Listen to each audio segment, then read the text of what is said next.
This is Good Morning Suncoast. We're here for you. Good morning, everyone. Thank you for joining us. It is Friday. I'm Rebecca Vargas along with John Scalzi. Starting internship programs early in high school. Yeah, I interned in high school. You did? I did. And it worked out great for you. Various things. Yeah. Well, I didn't intern in this business. But you found out you didn't want to do other things. Yeah, for your actually, career? I did other things before I did this. You did? Yeah, I'm an old guy.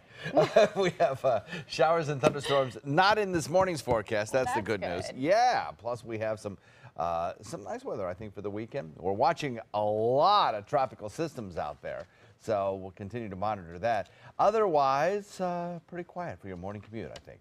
Maybe the drive home might feature a few showers in inland areas. We'll put that rain chance at about 40%. But otherwise, daytime highs will top out near the 90-degree mark once again today with a mix of afternoon sun and clouds. Back to you, Rebecca. Thank you, John. As far as our commute this morning at 5:01, we're seeing an accident already popping up in Bradenton in Manatee County there out west. It is right west of 41 at 49th Avenue and 26th Street. So that's an off-road, but be aware of that. 41, 301, the interstate, all clear this morning, though, as you head into Sarasota County. I'm not seeing any issues there this morning. All the arteries out to 75 are clear. 41 and 75 into Venice and Northport. Same story. So everything is looking great this morning.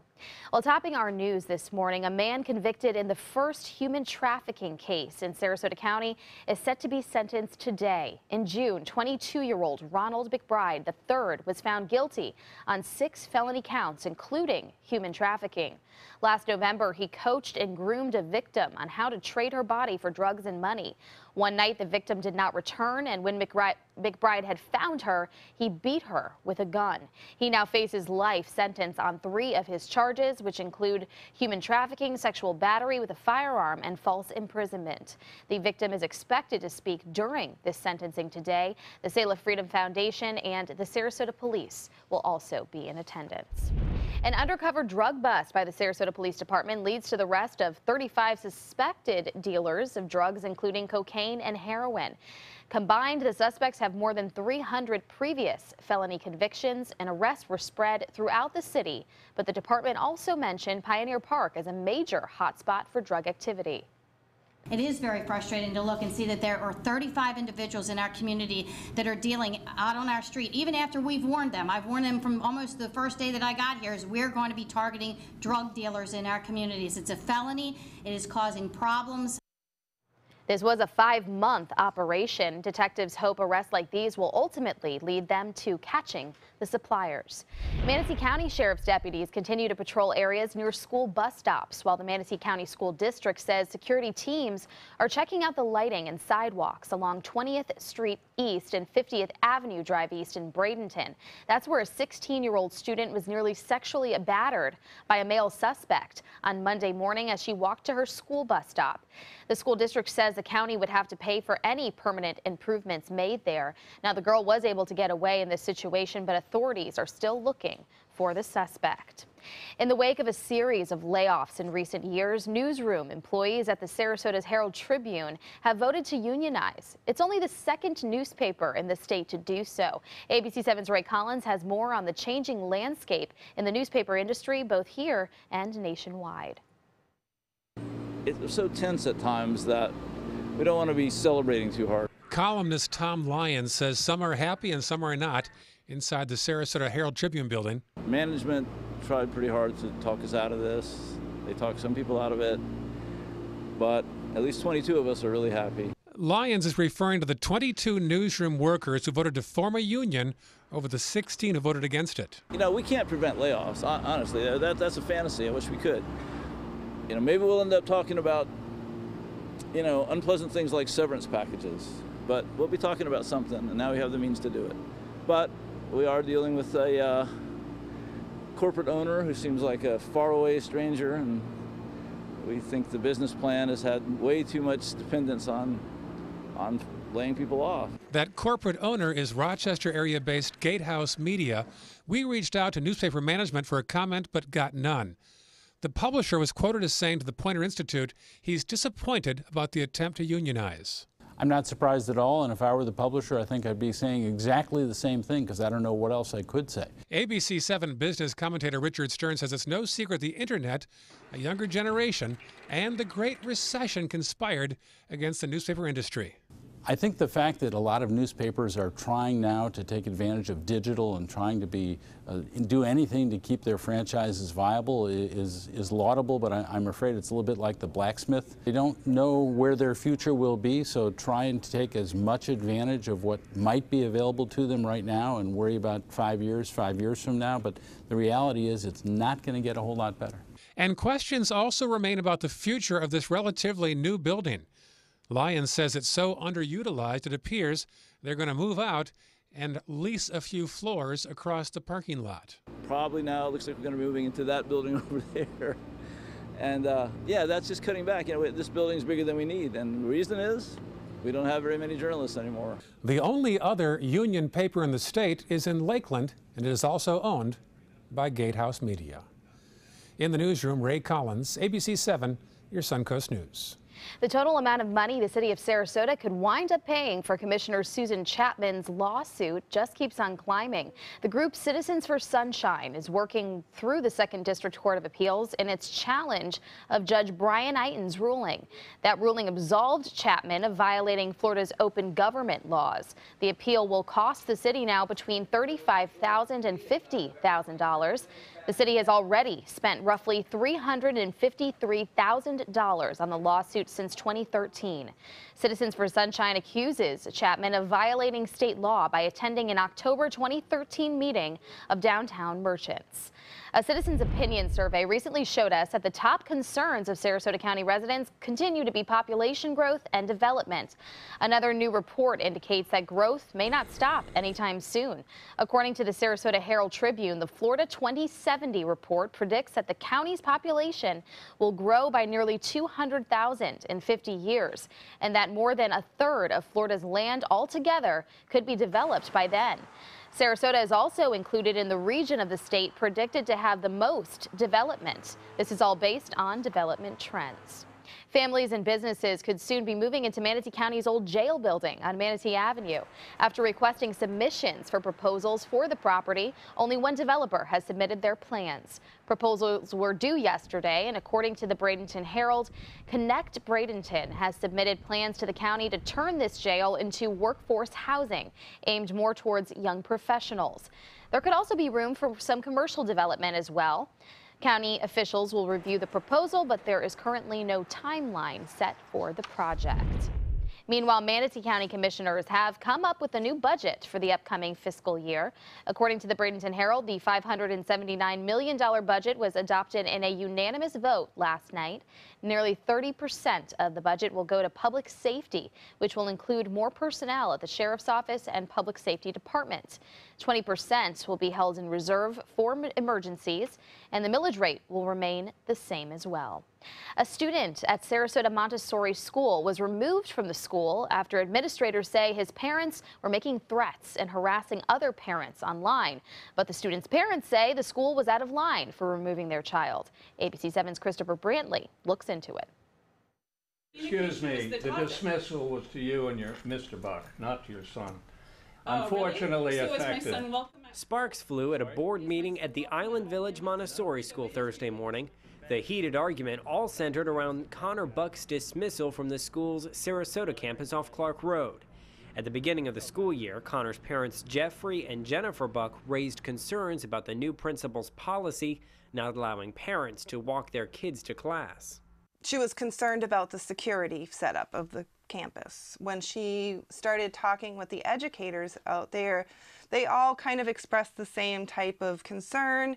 The Bucks also raised concern about the hiring of Principal Cindy Hoffman. We requested by the Freedom of Information Act her personnel file, and hours later, literally, our son was dismissed from school.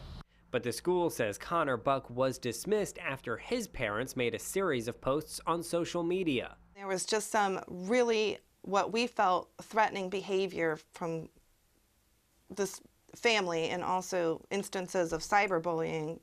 There is no threats, there's no insults, there's no attacks, there's no cuss words, there's no nothing. There's just the facts. Jennifer O'Connor is the school's executive director. The principal and I were prevented from leaving the school because that one father came up to the car and had his finger in our face and was not allowing us to leave to go to a meeting.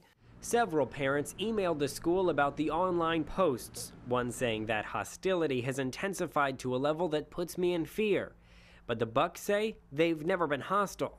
I would like to speak. I'm adjourning the board She's meeting. had 1 minute. I'd like to speak. I'd like to show you a picture of my son. All in favor Why don't of everybody adjourning? look at my son and All in wonder, favor of adjourning the board how meeting? did you say? Patty? Don't adjourn. Don't let him bully us. We are upset, I will tell you, because our son has been kicked out of school, basically afforded literally no due cause, not even one conversation. The school adamantly says they've had 3 conversations with the family, but have failed to reach a resolution.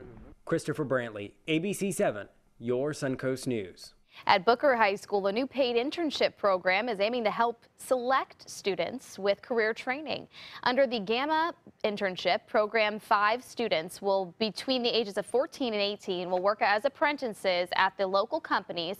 So far, the Sarasota Police Department, the Herald Tribune, and the Sarasota Design Store have all signed on to work with students. The selected students will be notified in the coming days. They will then attend workshops to learn more about working in a professional environment. They'll start working at the companies next month, and these apprenticeships will wrap up at the end of this semester. Congressman Vern Buchanan and Sarasota County School Superintendent Lori White will be honored today at a youth leadership breakfast. The Boys and Girls Clubs of Sarasota County and the Community Youth Development are holding their 11th annual leadership breakfast this morning. It honors those who support youth in our community. Several hundred people are expected to attend the event, and registration begins at 7:30 while the program begins at 8. It will be held at the Boys and Girls Club on Fruitville Road. Forget Me Not Inc. is teaming up with Manatee County Animal Services in an attempt to help find homes for pets in the overcrowded shelters. The 2 organizations are holding a Clear the Shelter adoption event today and tomorrow at both the Palmetto Shelter and the Downtown Adoption Center in Bradenton. It will run from 10 a.m. to 5 p.m. During the event, adoption fees will be waived. Adoptions will also include spay and neutering, a microchip, and rabies certificates. That makes it nice and easy. It's a good deal. These to get forever homes. Yeah. I think if I were looking to add an animal to my family, that would be Perfect a very timing. good deal to look out for. Today and tomorrow. There you go. Yes, indeed. We have some nice weather for the weekend as well. Want to get out there, maybe walk the dogs? Yeah. It'll be beautiful. Looking for very little chance of rainfall during the morning hours, afternoon, mostly inland stuff. Typical Florida summer weather. We'll talk about that in a minute. Thanks, John. And still ahead on Good Morning Suncoast. Still a sign outside a local restaurant is receiving mixed reactions from customers. We'll show you why politics is getting involved. At Sunset Subaru in Sarasota, we make sure you get the most for your money. More years, more miles, more 2016 IIHS Top Safety Pick Plus winners than any other brand. And right now, you can lease the most award-winning small SUV on the planet. A new 2016 Subaru Forester for just $209 a month. Complimentary maintenance included. At Sunset Subaru in Sarasota. Get more for your money. Go to Sunset Subaru in Sarasota. Hi, I'm Joan London, and if you're worried about your parent or a loved one living alone like I was, and you want reliable senior care information, then call A Place for Mom, the nation's largest senior living referral service. You'll get free information on assisted living, Alzheimer's care, nursing homes, even important financial information. They had obviously researched every place, not just given me names. They found me a place for what she could afford, and it was magnificent. We're now very confident that she's safe, and they just helped every step of the way, and I can't thank them enough. So if you're struggling to find reliable senior living information, call A Place for Mom.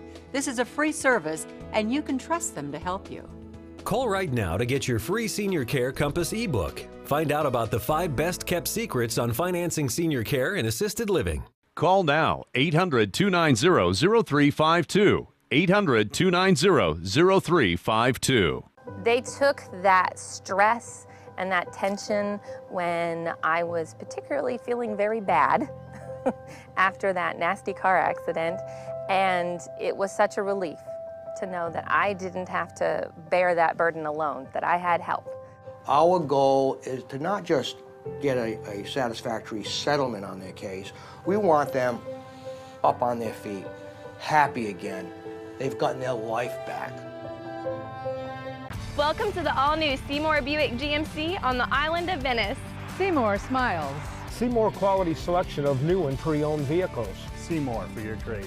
Seymour savings. The 2017 Acadia Limited makes a strong first impression. Step up to GMC and get $3,000 in bonus cash on select 2017 GMC Acadia Limiteds.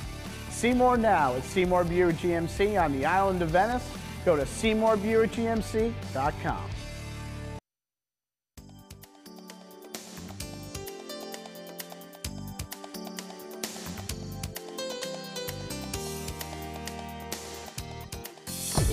Now, the official Suncoast weather with ABC7 meteorologist John Scalzi. We are looking at a temperature outside that is pretty much where we were yesterday, 79 degrees. We were at 78 at this hour yesterday, so not a lot of difference. Dew point value about the same, 74. East-northeast wind light at about 3. It's somewhat variable this morning. Not a lot in the way of any kind of rain showers around. Temperatures across the region pretty much where they were yesterday. Mid-70s in inland areas with 76 Wauchula, Myakka, Arcadia, 76 in Parrish, Lakewood Ranch. A little bit warmer as you get along the immediate coast, 80 Longboat Key, 79 Sarasota, 78 in Venice, and 77 in Inglewood. As we head into the afternoon, once again, I think we will probably see a few scattered showers in inland areas, but otherwise, I think the coast will